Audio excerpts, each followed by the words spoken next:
আমরা আপনাদেরকে সবসময় বলেছি যে আমরা পিছের ভুলের থেকে সামনের দিকে আমরা সঠিকভাবে আগাতে চাই।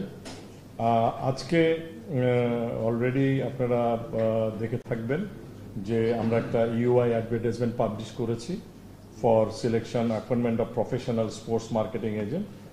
তাদেরকে যে কাজগুলো আমরা দেব সেটা হচ্ছে কমার্শিয়াল মডেলটাকে রিডিজাইন করা, এটা কিভাবে আরও গ্রহণযোগ্য হয়, স্পন্সর এবং আমরা যারা বিসিবি সকলেই যেন একত্রিতভাবে একটা ওয়ার্কেবল মডেল হয়, যে মডেলটাতে ফ্র্যাঞ্চাইজিরাও সার্ভাইভ করবে এবং এই টুর্নামেন্টটাও সার্ভাইভ করবে।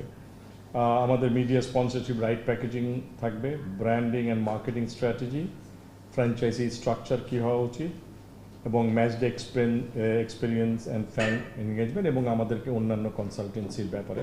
এটা অলরেডি আমাদের ওয়েবসাইট এবং পত্রপত্রিকায় এসেছে। যুক্তরাষ্ট্রের এক নম্বর জিম চেইন গোল্ডস জিম এখন আবারও বাংলাদেশে। বসুন্ধরা আবাসিক এলাকা ও বসুন্ধরা সিটি শপিং মলে। আমরা এর মধ্যে এই সিলেকশন প্রসেসটা আমাদের করতে করতে অগাস্ট মাসের প্রথম সপ্তাহ লাগবে। তার মধ্যে আমরা যেটা কাজ করব সেটা হলো আমরা স্টেক হোল্ডারদের এঙ্গেজমেন্টটাকে ইনক্লুসিভ করার জন্য আমরা আগামী সপ্তাহ থেকে এই বিপিএল সম্পর্কে আমরা একটা ধারণা নিতে চাই বিভিন্ন স্টেক হোল্ডার থেকে। আমরা মিডিয়া হাউস জার্নালিস্টদের সাথে একটা কনসালটেটিভ প্রোগ্রাম করব। আমরা প্লেয়ার, কোচেস, টেকনিক্যাল স্টাফ আরেকটা গ্রুপ, পাস্ট ফ্র্যাঞ্চাইজি ওনার্স যারা আনডিসপিউটেড বা বিসিবির সাথে যাদের কোনো ডিসপিউট নেই তাদের সাথে আলোচনা করব, স্পন্সর, কমার্শিয়াল পার্টনারদের সাথে আলোচনা করব, এবং একটা ফ্যান এঙ্গেজমেন্টও করার চেষ্টা করব থ্রু অ্যাপ্লিকেশন, যেখানে আমরা ফ্যানরা কী চায়, কী দেখতে চায়। কারণ এই জিনিসগুলো আমাদের যদি আমরা এই স্টাডিগুলো করি তাহলে আমরা পরবর্তীতে যেই বিপিএল করতে যাব তাতে আমরা ওই সব কিছু আশাটা যাদের যাচ্ছে সেটার পুরোটা সম্পৃক্ত না করতে পারলে যেগুলো আমাদের পক্ষে সম্পৃক্ত করা সম্ভব সেগুলো আমরা করব। বিপিএলের ফ্র্যাঞ্চাইজির সংখ্যা আপনাদেরকে অতীতে বলেছি, ন্যূনতম 5 জন, 5টি দল বা এর অধিক, ডিপেন্ডিং অন আমাদের কি অবস্থান থাকে, সেটা একটা হবে। এবং এটার সবচেয়ে বড় জিনিস হবে আমরা কিভাবে এটার ফাইন্যান্সিয়াল মডেলটা তৈরি করতে, এবং এটার ব্যাপারে বিভিন্ন মতামত আছে। আপনাদের সাথে আমরা যে আলোচনা, কনসালটেটিভ আলোচনাগুলো করব আগামী সপ্তাহে থেকে, আমরা এটা আগামী 2 সপ্তাহের মধ্যে শেষ করার চেষ্টা করব। কারণ আমরা যে স্পোর্টস ম্যানেজমেন্ট কোম্পানিকে আমরা আমাদের কনসালটেটিভ কাজ দেই, তাদেরকে এই সার্ভেটা আমরা তাদেরকে দিতে চাই। কারণ এই সার্ভেটা আমরাই আপনাদের থেকে নিয়ে আমরা যদি দেই তাহলে আমরা যেভাবে এটাকে সাজাবো সেটা আরও পরিপূর্ণ হবে। সো আমরা একটা অ্যাকসেপ্টেবল, অ্যাকাউন্টেবল বিপিএল চাই, এবং এটা বাংলাদেশ ক্রিকেট বোর্ডের একটা ফ্ল্যাগশিপ ইভেন্ট হিসাবে যাতে সামনে থাকে সেটাকেই আমরা করতে যাচ্ছি। বিপিএলের এই টার্গেটটাকে সামনে রেখে আমরা একটা টাইমলাইন আমরা করেছি। That's very challenging. আনফর্চুনেটলি আমরা যখন দায়িত্বটা পাই তখন যদি আমাদের স্লটটাকে ধরেই নেই ডিসেম্বর, জানুয়ারি, তাহলে অলমোস্ট অনলি 5 মান্থস। অ্যাকচুয়ালি এ ধরনের একটা টুর্নামেন্ট করতে গেলে এটা সময়সীমাটা অ্যাটলিস্ট 1 বছর ধরে কাজ করতে হয় যদি ভালো কিছু করতে চাই। এছাড়া আমাদের বিপিএল গভর্নিং কাউন্সিলে আপনারা জানেন যে আমাদেরকে 3 জন একটা গভর্নিং কাউন্সিল করা হয়েছে। আমরা বোর্ডের তরফেও আলাপ করেছি এবং গভর্নিং কাউন্সিল সিদ্ধান্ত নিয়েছি যে এখানে আমরা বেশ কিছু এক্সপার্টিজ আমরা যুক্ত করব। তাদের মধ্যে বেসিক্যালি থাকবে ক্রিকেট রিলেটেড একজন, আমরা লিগ্যাল, ফাইন্যান্স, মার্কেটিং, এই ধরনের ব্যক্তিত্বকে যারা বাংলাদেশের বিভিন্ন পর্যায়ে স্বীকৃত, যাদের থেকে আমরা একটা গ্রহণযোগ্য ইভেন্ট আমরা যেন করতে পারি সেইভাবে আমরা একটা এই গভর্নিং কাউন্সিলকে আমরা বর্ধিত করব। এখানে মিডিয়ার থেকেও একজন থাকবেন হয়তো, কারণ সেটাও আমাদের একটা বড় পার্ট। তো এটাই আমাদের মেইন উদ্দেশ্য। আমরা যেটা আপনাকে বললাম যে আমরা অগাস্ট মাসের দিকে আমরা এন্ড অফ অগাস্টের মধ্যে আমরা মিডিয়া রাইটস এবং ডিজিটাল রাইটস এবং ফ্র্যাঞ্চাইজি এই তিনটার দিকে যাব। আমরা অগাস্টের প্রথম সপ্তাহের দিকে আমরা যদি আমাদের কনসালটেন্টকে অনুমোদন দিতে পারি সেটা আমাদের টার্গেট, এবং অগাস্ট মাসের শেষের দিকে আমাদের এই টেন্ডারিংগুলোতে চলে যাব, মিডিয়া রাইটস, কমার্শিয়াল রাইটস এবং ফ্র্যাঞ্চাইজি সিলেকশন প্রসেস। আমরা ফ্র্যাঞ্চাইজি সিলেকশন প্রসেসে আমরা যেটা করব, আমরা যেটা সিদ্ধান্ত নিয়েছি যে আমরা বিভিন্ন লার্জ কর্পোরেট হাউসের কাছে আমরা এই ইভেন্টটার নিউ মডেলটা আমরা এক্সপেক্ট করছি by end of August early September হয়ে যাবে, হলে আমরা এটা পিচ করব তাদের কাছে, so that we can get the right partners into this field. এবং এন্ড অফ সেপ্টেম্বর আমরা বাই এন্ড অফ সেপ্টেম্বর আমরা ফ্র্যাঞ্চাইজি নিয়োগ প্রক্রিয়াটা শেষ করতে চাই।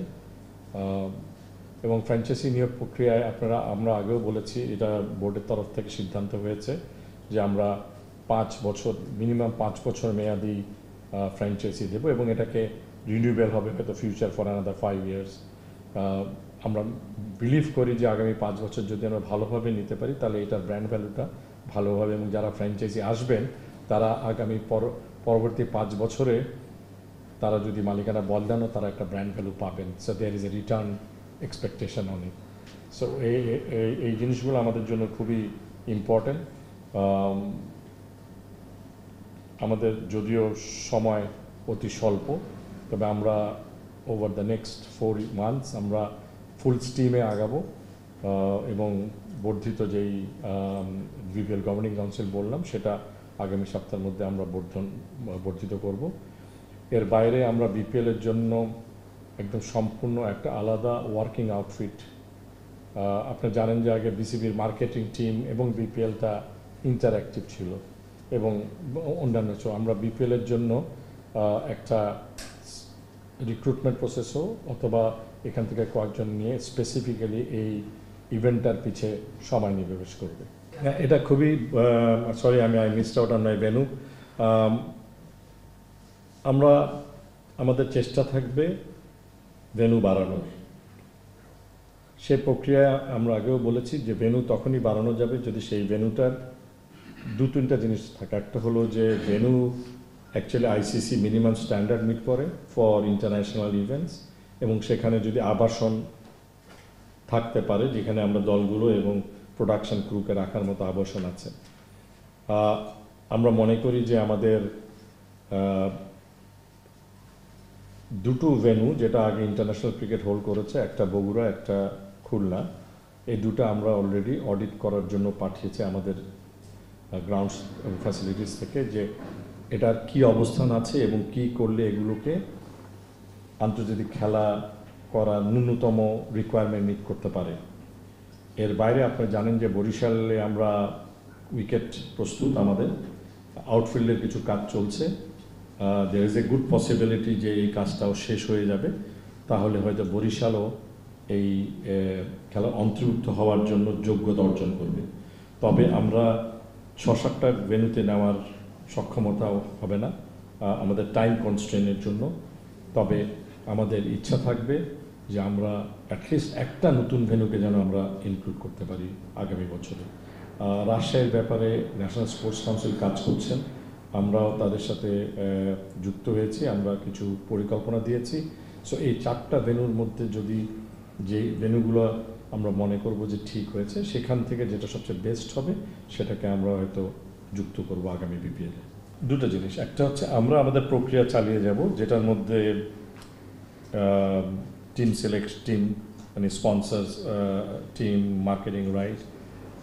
আমরা জানি যে সরকারের তরফ থেকে গতকালকে বলা হয়েছে যে ডিসেম্বরের মধ্যে জাতীয় নির্বাচনের প্রস্তুতি নেওয়ার জন্য, এবং নির্বাচন হয়তো ঈদের আগেও হতে পারে, এরকম একটা আলাপ শুনেছি। তো আমরা যত ডিসেম্বরের কাছে আসব তার আগেই আমরা এটা সম্পর্কে একটা পূর্ণাঙ্গ ধারণা পাব। যদি সরকারিভাবে বাহ্যিক অবস্থায় আমরা ডিসেম্বর জানুয়ারি না করতে পারি, তাহলেও আরেকটা স্লট আমাদের কাছে থাকতে পারে, সেই স্লটে হতে পারে। আমাদের আগামী জানেন যে আমাদের ডোমেস্টিক বা ইন্টারন্যাশনাল যে ইভেন্টগুলো আছে মে মাসেও আমরা খালি আছি, তবে সেখানে অন্যান্য কিছু আমাদের ডিসেম্বর জানুয়ারিতেও অন্যান্য কিছু ইভেন্ট, অন্যান্য কিছু টি-20 লিগের সাথে ক্ল্যাশ করে। আমরা যদি মে মাসেও করি তাও ক্ল্যাশ করবে। আইপিএল তো থাকবেই, এর বাইরে পিএসএল এর সাথেও কিছুটা ক্ল্যাশ হতে পারে। সো আমরা দুটাকেই নিয়েই জানি, কিন্তু আমাদের পরিকল্পনাতে আমরা কোনো আটকাবো না, আমরা আগে এগিয়ে যাব। অনেকেই কথা বলছে, বাট আমরা এখনো ও প্রক্রিয়ায় যেহেতু যাইনি, সেটাকে আমরা কোনো ইভ্যালুয়েশনের জন্য নিচ্ছি না। আমরা আপনাকে বলেছি যে আমরা যখন এই নতুন ফাইন্যান্সিয়াল মডেলটা তৈরি হবে সেটা নিয়ে আমরা যাব। আমাদের কাছে আসার আগে আমরা তাদের কাছে যেতে চাই। আমরাও তো জানি বাংলাদেশের বিগার কর্পোরেট হাউসগুলো কী আছে, সে তাদের কাছে। দেখেন, প্রথম হতে হবে আমাদের বিপিএলের নিজস্ব অবস্থানটা ঠিক করতে হবে। আমাদের মাজারটা যদি শক্ত হয় তখন আমি মনে করি অনেক এ ধরনের দল আসবে, যে জন্যই আমরা এটা দীর্ঘমেয়াদী পরিকল্পনায় যাচ্ছি এবং আমাদের ব্র্যান্ড ভ্যালুটা বাড়বে। ডোমেস্টিক কোনো ভালো কর্পোরেট হাউস আসলে সেটা আইপিএল কেন টি-20 অন্য দলের কাছে সেটা বেচতে পারবে। সো যে ফ্র্যাঞ্চাইজির যে প্রক্রিয়ায় তারা তাদের ব্র্যান্ড ভ্যালুটা পায়, সেটাতে আমরা অনেক বেশি মনোনিবেশ করব। দেখেন, আপনারা যদি দেখে থাকেন অ্যাডভার্টাইজমেন্টে এখানে বলা আছে যারা ইন্টারন্যাশনাল টি-20 লিগ করার মতো অভিজ্ঞতা আছে, তাদের মধ্যে দক্ষ কর্মচারী রয়েছে যারা এ সম্পর্কে কাজ করেছে। আপনি যদি আমাদের অ্যাডভার্টাইজমেন্টটা দেখেন তাহলে আপনারা হয়তো আরও ক্লিয়ার হবেন। অতীতে ভুলটা গেম অন স্পোর্টসের না, আমি মনে করি ভুলটা বিসিবির। আমাদের এটা স্বীকার করতেই হবে, কারণ অনভিজ্ঞ একটা কোম্পানিকে যারা কোনোদিন এই ধরনের টুর্নামেন্ট করেননি, তার ভাবমূর্তি কীভাবে রাখতে হয় সেটা জানেন না, সে ধরনের কোম্পানিকে দিলে তো বিসিবি অবশ্যই মানে ক্ষতিগ্রস্ত হবে। না, দেখেন, একটা ফাইন্যান্সিয়াল মডেল আমরা করছি, we may not be correct. আমরা যখন যে কনসালটেন্ট সার্ভিসকে নেব, তারা হয়তো আমাদেরকে আরও অনেক নতুন রেভিনিউ স্ট্রিম দেখাতে পারে। তো আমি আপনাকে এখন যদি বলবো, সেটা আমাদের যে এক্সপেরিয়েন্স এবং যে জিনিস ব্যাকওয়ার্ড আছে সেটাকে নিয়ে করেছি, এবং সেটাতে অবশ্যই আমাদের ইনিশিয়াল ইয়ার্স আর ডিফিকাল্ট। আমাদেরকে স্বীকার করতে হবে আমরা শূন্যর কোঠার থেকে শুরু করছি, একদম তলানিতে। তো সেখানে আমরা যদি যে কোনো ব্যবসায়িক প্রতিষ্ঠান যদি আজকে চালু করি, প্রথম 2 বছর হয়তো লাভই হয় না, 3rd ইয়ারে গিয়ে আমরা ব্রেক ইভেন করি, 4th ইয়ারে গিয়ে লাভ করি। তো সে ধরনের, তো সেখানে এখন কোনো নাম্বার আমার মনে হয় এটা আমাদের পক্ষে বলা সঠিক হবে না, সেটা সময়ই বলে দিবে। না, আপনি ভুল, কারণ হলো আমরা কিন্তু কেন ভুল আমি বলি, আমি কিন্তু গতবারের 5টা 7টা নিয়ে কথা বলছি না। আমরা 11তম বিপিএল শেষ হয়েছে, 11টা বিপিএলে অনেক ফ্র্যাঞ্চাইজি এসেছে এবং চলে গেছে, তাদের সাথেও আমরা কথা বলবো কেন চলে গেছে। তো সুতরাং আপনি খালি 11তম বিপিএল নিয়ে কথা বলেন না, আমরা 11টা বিপিএল নিয়ে কথা বলছি। গণমাধ্যমের নিউজের সাথে আমরা আসলে ঠিক জানি না। দেখেন, এটা আপনারা সময়ে প্রপার প্রেস রিলিজ পাবেন, এটা আনঅফিসিয়াল কোনো ইনফরমেশন আমরা দিতে চাই না। প্লেয়ারদের রেস্ট লাগবে। আপনারা দেখেছেন আমাদের প্লেয়াররা কি পরিমাণ ক্রিকেট খেলছে, এবং আগামী 1 বছরে যে পরিমাণ ক্রিকেট আছে, আমার মনে হয় প্লেয়ারদের একটা রেস্ট দরকার। উনি বাংলাদেশ ক্রিকেট বোর্ডের প্রেসিডেন্টের অ্যাডভাইজার, এটা ওনারই উত্তর দেওয়ার প্রাপ্ত। Thank you, it is a very good question. আমরা যদিও গতকালকে ক্রিকেট অফিসের তত্ত্বাবধানে আমরা আমাদের আগামী বছরের ক্যালেন্ডার নিয়ে মিটিং করেছি, এবং একটা ক্যালেন্ডারের ড্রাফট পরিকল্পনা আমরা ফাইনাল করেছি। সেই অনুপাতে আমাদের সকলের সাজেশন অনুযায়ী এনসিএল টি-20তে আগে করছি, কারণ হলো এর থেকে আমরা সিদ্ধান্ত নেব কারা কোন কোন প্লেয়াররা বিপিএলের ড্রাফটে থাকবে, বাংলাদেশি কোন প্লেয়াররা। কারণ আমরা অনেক সময় স্কোরবোর্ড স্কোরিং করি, অনেক সময় নাম দিয়ে আমরা দিই, এতে করে বিপিএল চালানোর যে উদ্দেশ্য, যে বাংলাদেশি নতুন প্লেয়ার গড়ে তোলা, সেটা হয়ে ওঠে না। সেই জন্য এনসিএল টি-20 will be a trial ground for local players to showcase themselves to get a place in the next BPL. না, দেখেন, এনসিএল টি-20-র একটা কনডেন্সড ইভেন্ট। এটা যদি একটি মাঠে আমরা করতে পারি, যেখানে 2টো মাঠ আছে, যেটা গতবারও সিলেটে হয়েছে, এটা ও ধরনের অবস্থানটা চিন্তা করছি আমরা, যাতে একটা জায়গায় সবাইকে নিয়ে টুর্নামেন্টে করতে পারি। It is more of A dress rehearsal, এবং যারা প্লেয়াররা ভালো করবে আমরা আশা করব তারাই নেক্সট বিপিএল এর সম্ভাব্য স্পন্সরশিপ দল পাবে। টাইম একটা জিনিস, এবং এই প্রক্রিয়াটা আমার মনে হয় আমাদের জন্য একটা ড্রেস রিহার্সাল, কারণ এটা খালি এটার জন্য না, বিপিএল এর জন্য একই জিনিস হতে পারে। So this is what all the countries including ICC, including all other bigger countries এখন রিজন ওয়াইজ ভাগ করেই টেন্ডারিংগুলো করে, দেখা যাচ্ছে এটাতে বেটার ফল আসে। অনীহা হয়নি, আমার কাছে মনে হয় যে আমাদের প্রক্রিয়াটায় আমরা দেরি করেছি। এটা more to do with BCB. আমার মনে হয় আমরা যদি ভুল করি এটা আমাদের স্বীকার করা দরকার। একটা আপনারা বুঝতে হবে যে কোনো কিছু মার্কেটিং করতে হলে তাকে সময় লাগে, তাকে সময় দিতে হয়। তো আমাদের এটা হয়তো আরো 3 মাস আগে করা উচিত ছিল। 3 কেন 6 মাস আগে করা উচিত ছিল। সামটাইম এটা হতে পারে, কিন্তু ওভারঅল ইন্ডিয়া যদি জিম্বাবুয়ের সাথে খেলে তাও সেটা খুব হাই স্কেলে সেল হয়। It's not always the team, এটা ভিউয়ারশিপ। আমি মনে করি আপনারা যেরকমভাবে বাংলাদেশ ক্রিকেটকে আপনাদের পত্রপত্রিকায় বা আপনাদের মিডিয়াতে আপনারা তুলে ধরেন, আপনারা একনিষ্ঠভাবে এটাকে ভালোবাসেন, তাই এটার সাথে সম্পৃক্ত। সেরকম বাংলাদেশের সাপোর্টাররা কিন্তু হারিয়ে জিতি তারপরেও কিন্তু আমাদের সাথে থাকে। তো আমার মনে হয় সেই ভিউয়ারশিপটা ক্রিয়েট হয়ে গেছে। ওইটা এখন পর্যন্ত আমরা যে শিডিউল আছে সেই শিডিউলে হবে, সেটা নিয়ে আজকে কোনো আলাপ হয়নি, বাট ইট ইজ অ্যাকচুয়ালি আমরা ওইটা নিয়েও প্রোগ্রেস হচ্ছে।